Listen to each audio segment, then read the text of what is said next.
Ladies and gentlemen, tonight's question. Are NIFB members just spiritually immature, or are they, how do I put this delicately, stuck in permanent puberty? Now, I don't mean that metaphorically, I mean literally. Have you ever read the text they send? Let's start with Exhibit A. You're a weak bitch. Crybaby, no balls.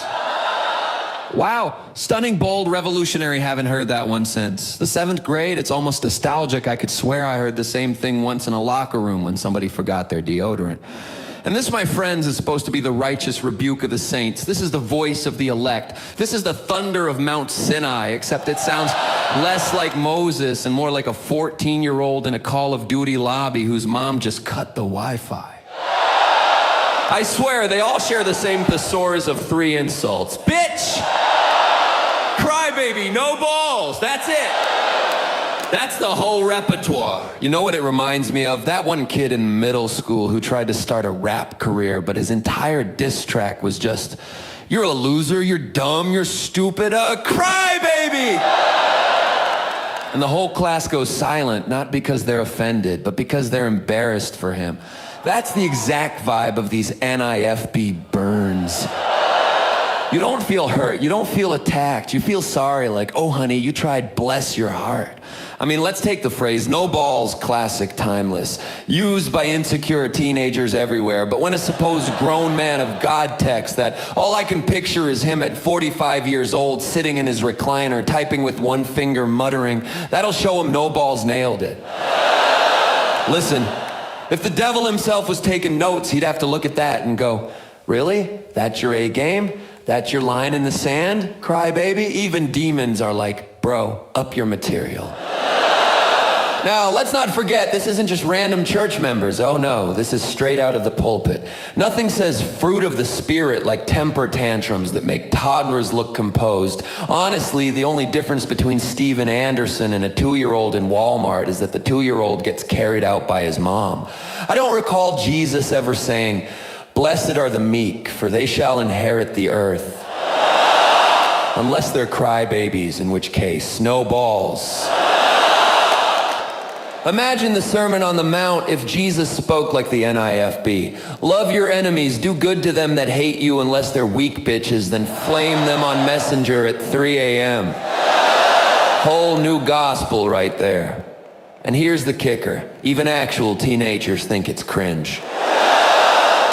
You know how bad your insult game has to be for a 13-year-old to roll their eyes and go, that's embarrassing. When literal kids are telling you your burns sound like middle school, you have officially lost all credibility. You're not the alpha. You're not the prophet. You're the guy that gets bullied for his insults. And that's the thing, it's not just one guy, it's all of them. The same words, the same phrases, like they had a Sunday school lesson on how to sound like an insecure teen. Okay, class, repeat after me. Weak crybaby, no balls, garbage. They're basically the Pokémon of insults, limited vocabulary. Just spam the same attack over and over again. NIFB use crybaby. It's not very effective. Now here's the beautiful irony. They call other people weak, fake garbage. But who looks weak here? The guy quietly living his life, or the grown man rage texting like a middle school mean girl at 9 in the morning? Who looks fake? The person honest enough to walk away from abuse, or the cult member pretending his copy-paste insults or spirit-filled rebuke? And garbage? Let's be real, garbage usually has more substance. At least trash day runs on schedule. So are NIFB members spiritually immature, or are they just stuck in permanent puberty? Well, let's put it this way. When your average text reads like, you're weak, you're fake, you're garbage, crybaby, no balls. Yeah, that's not adulthood, that's not manhood, that's not even discipleship. That's just adolescent mental freeze, a bunch of overgrown teenagers in suits playing church while hurling playground insults. And you know what?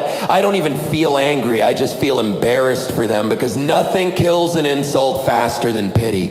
And trust me, folks, when people read these texts, nobody's scared, nobody's convicted, nobody's impressed, they're just shaking their heads going, wow, that's humiliating. And in a way, maybe that's the real judgment.